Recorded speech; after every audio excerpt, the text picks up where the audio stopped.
গৌরীর খুঁটিনাটি পরিপাটি চ্যানেলে সবাইকে স্বাগত। আমি আজকে বানাচ্ছি গুঁড়ো দুধের ল্যাংচা।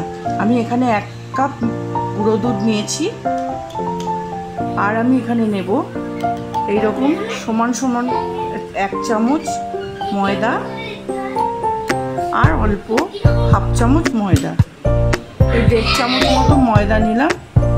আর নেব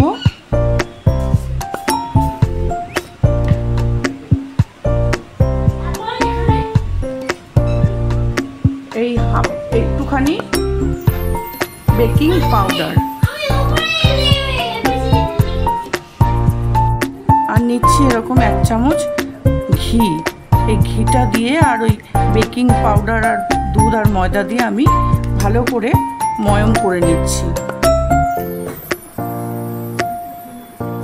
ভালো করে ময়ম করে নেব। দুধের পরিমাণটা বেশি থাকবে, ময়দার পরিমাণটা কম থাকবে। এবার দিয়ে দেবো এর মধ্যে একটু এলাচ গুঁড়ো। এই দিয়ে দিচ্ছি আমি এলাচ গুঁড়ো।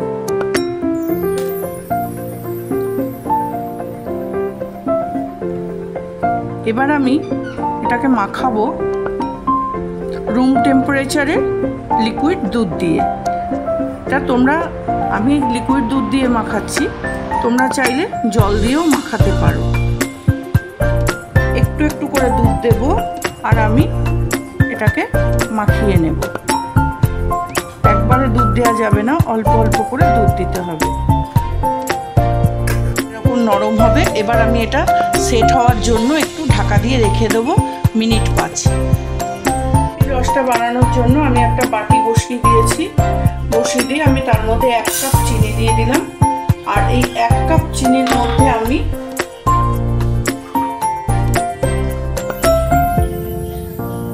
দিয়ে দিলাম 1 কাপ জল,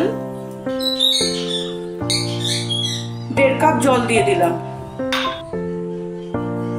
এবার আমি গ্যাসটা জ্বালিয়ে দিচ্ছি। আর যে এলাচ দানাগুলো আমি গুঁড়ো করে দিয়েছি তার খোসাগুলো আমি এই জলের মধ্যে দিয়ে দিলাম। দিয়ে এবার আমি চিনিটাকে ভালো করে একটা হাতার সাহায্যে নাড়িয়ে গলিয়ে দেব। এদিকে রসটা হয়ে যাক, আর ওদিকে আমার মিষ্টিটা সেট হয়ে গেল। এবারে আমি মিষ্টিটাকে পাকিয়ে নেব।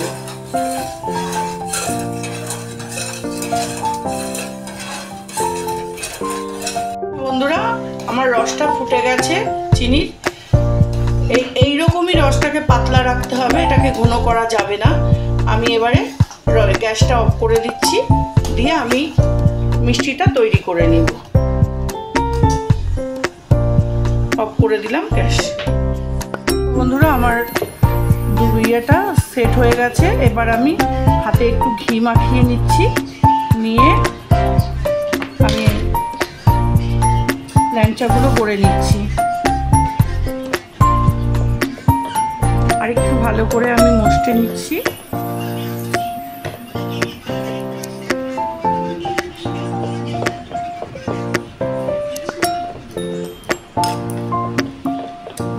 এখান থেকে আমি ছোট ছোট করে গোল্লা করে নেব, নিয়ে তারপর আমি ল্যাংচার আকার করে নেব।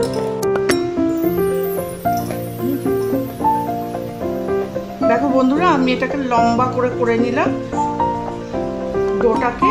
এবার আমি ছোট ছোট করে গোল্লা করে আমি গোল্লাটা প্রথমে গোল্লা করছি ভালো করে, স্মুথ করে গোল্লাটা করে নিয়ে তারপরে আমি এটাকে লম্বা করে আমি ল্যাংচার শেপ দিয়ে দিচ্ছি। কোথাও একটু ফাটল থাকবে না।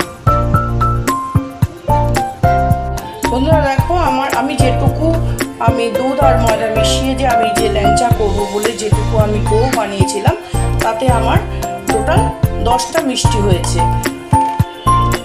10টা আমি গ্যাস জ্বালিয়ে গ্যাসে কড়াইটা বসিয়ে দিয়েছি। তারপর আমি তেল দিয়ে দিচ্ছি।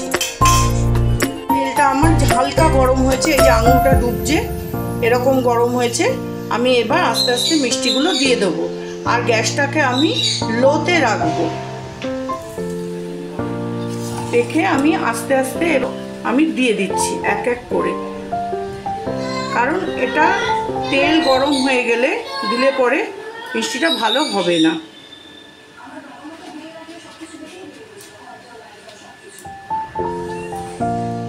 আমি সবকটাই হয়ে গেল, এর মধ্যে আমি দিয়ে দিলাম। মিষ্টিটা দেখো বন্ধুরা, তেলটা আস্তে আস্তে গরম হচ্ছে আর মিষ্টিটাও আস্তে আস্তে ফুটে উঠছে, আর আস্তে আস্তে মিষ্টিটা ওপর দিকে ভেসে উঠবে।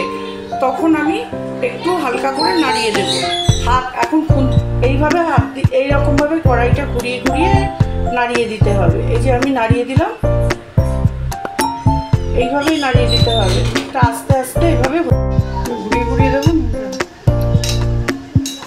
দেখো বন্ধুরা, মিষ্টিগুলো কীরকম লাল হয়ে ভাজা হয়ে যাচ্ছে। ঠিক এরকম লালচে লালচে ভাজা হবে। আমি মিষ্টিগুলোকে নামিয়ে দেবো। কতটা ফুলেছে দেখো, রসে দিলে আরও ফুলবে। বন্ধুরা দেখো, আমার মিষ্টিটা কি সুন্দর ভাজা হয়ে গেছে। আমি এবার মিষ্টিটাকে নামিয়ে আমি একটা ডিশের ওপর রেখে দিচ্ছি। এরপর আমি যে সিরাপটা তৈরি করেছি চিনির, সেই সিরাপটাকে আবার একটু গরম করে নেব। গরম করে নিয়ে আমি মিষ্টিটা তার মধ্যে দিয়ে দেব।